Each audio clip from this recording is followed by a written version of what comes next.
So first off, I did want to show you that these are some aftermarket wheels and tires that we did add to this vehicle. These are 22-inch wheels here.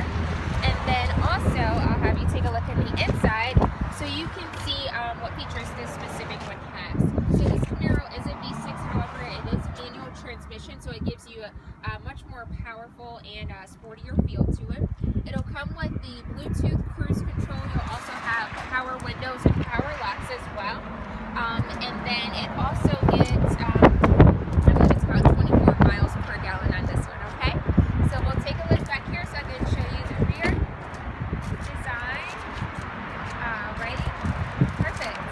So if you have any questions, definitely let me know. Other than that, I'll